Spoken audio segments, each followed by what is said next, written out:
the last couple of days, the last couple of years really, has shown how far the human nature is corrupt. So recently, a lady who used to work for the SAPS thingy, she was over at the Matlala Commission, giving a testimony about her relationship with Cat Matlala. Very interesting how people in law dating criminal. And you would think that's about it. Jacob Zuma appears in the emails of Jeffrey Epstein.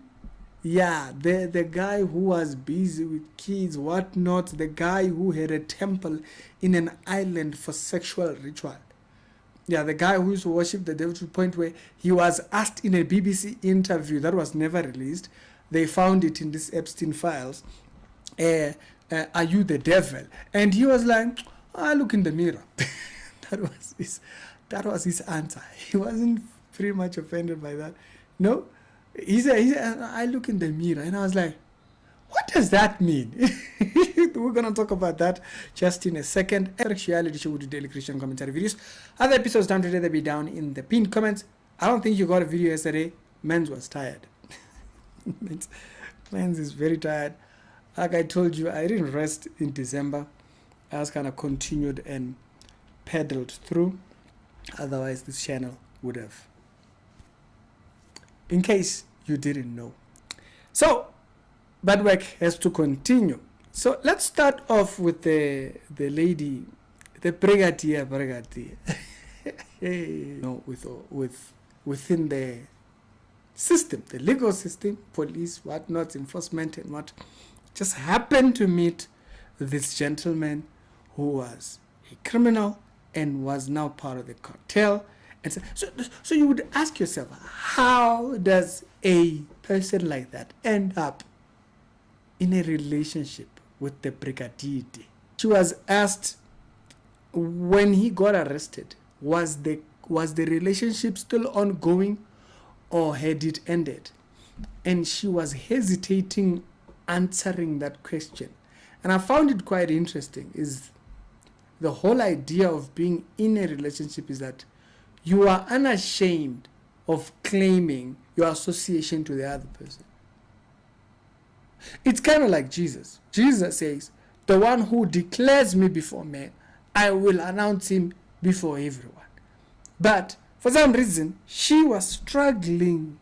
She was having a difficulty to say the relationship was actually interrupted. Actually, one of the commissioners even says it. So it was interrupted at the point when he was arrested. He said, no, it was on and off. As the funny thing is, it seems convenient. There is a relationship until we all know how corrupt that relationship might have been. It's like, it kind of fits within how people speak about themselves. A person would literally talk about themselves as this amazing, wonderful, innocent person. And then you really meet their deeds and you're like, how is this the same person that I just heard about? That's because people have a filter. When it comes to them, they have a filter. Were you in a relationship when you went in? She's like, that's a difficult question. You guys they had to explain it to her. Why? Because even when people are involved with wickedness, it's only when we know about it, you want to be right. In your private space, it doesn't face you that, no, this is not right. When I listen to people, I listen to the values they present. That's how I listen. I'm an apologist. So the first thing I hear is, what values do this person present of themselves? What is this person's value? Are you not a hypocrite? You're willing to wine and dine with wickedness when it suits you, but in conversation you wouldn't dare pronounce it? I thought that was quite an interesting one. This takes me on to the second story of Mr. Jacob Zuma. He was mentioned in the Epstein files.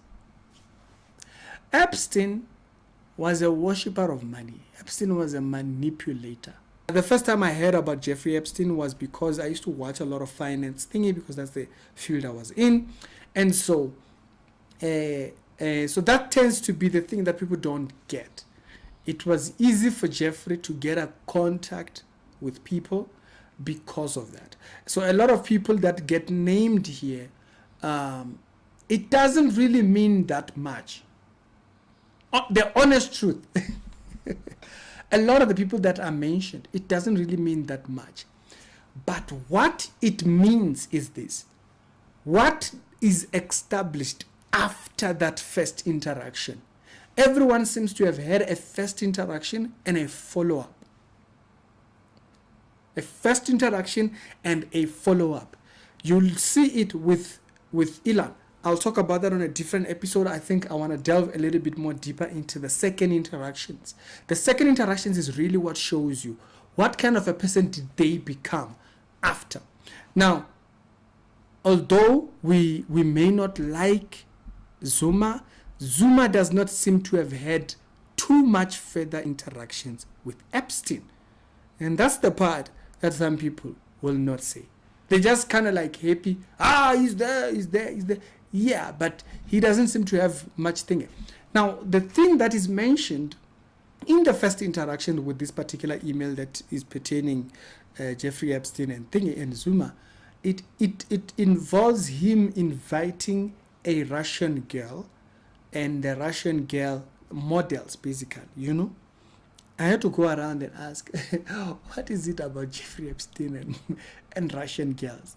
And the people that I asked, particularly the person I asked one particular individual who would know, and they highlighted, oh no, the Russian girls are some of the most prettiest models, basically. The models that mostly you see in the famous magazines, most of them are Russian, okay? The way they appear within the magazine, the way they are portrayed in the magazines, basically.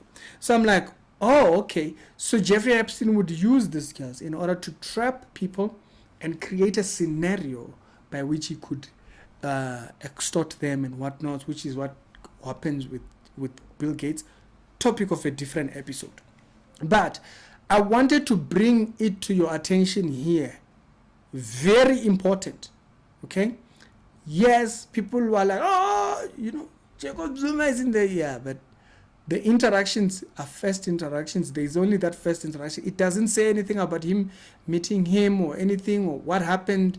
But the one thing that it does acknowledge is that this particular timing when these messages were supposed to be sent, there's a very high chance that Jacob was actually in London around that particular time. So there's that. Okay? I'm not exonerating them and saying the man did nothing or no. I'm just saying a lot of the people you will see in the Epstein files, which I've been following up on for the last couple of days, they don't have one interaction. They have multiple interactions with them. Multiple interactions. The fascinating part out of this is that Jeffrey Epstein, Zuma happens to be one of the most popular, influential people at that time to be in these files. Right? Happens to be one of the first ones. Not the only one. There is a gentleman, I think, from Uganda. There is a woman from Uganda, Damari or something like that. The mother of the mayor of New York, I think. The gentleman who's Damri, whatever his name is. The guy from New York. His mother's name appears there. So it's kind of weird, like, who was she? What was she doing to a point where she's mentioned in these particular emails? But again, I want to remind people here, it's very important to understand, Jeffrey Epstein used to advise millionaires and billionaires. So for him to have numbers of these influential people, of course it was thinking. I used to know one particular gentleman who was a journalist for a very popular international thingy, Forbes and whatnot. And so he had contacts of some of the people that I had never even thinking. I had to Google them up, just looking up some of his contacts. And so the higher up a person is, especially a person who's in fundraising and capital building and all those type of things, they tend to have numbers of a lot of people.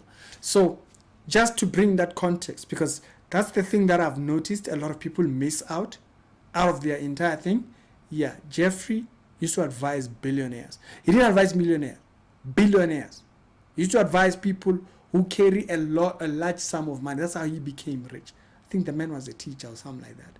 And then he dished that to advise billionaires.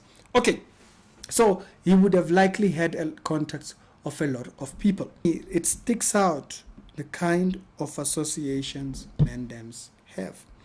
It reminds me of this, 1 Corinthians chapter number 15, verse number 33. Do not be misled. Bad company. So don't allow it to be said otherwise. Bad company corrupts good morals. Now, if there isn't good morals to be corrupt, oh hey, man's them is dodgy just for days, without a cause. If man them is just dodgy on the daily, just playing out dodgy, then hey, what do we know?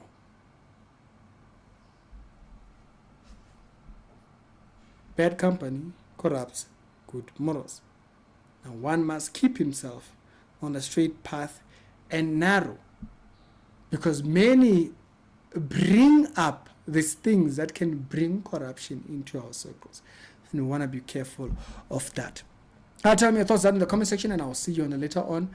Keep it clean. Like the first story that I mentioned, it can't be that it's all good until we get to know about it. It can't be that you associate with something until everybody gets to hear about it. And then all of a sudden, you want to dodge and you want to shuck and jive. You want to, play hesitations. With the second story, be very careful. You might get trapped in there. Should these relationships even be before we say, that's it, I'm cutting off these people? What do we associate with our everyday? Others will decide for themselves. Zeriki, we're done.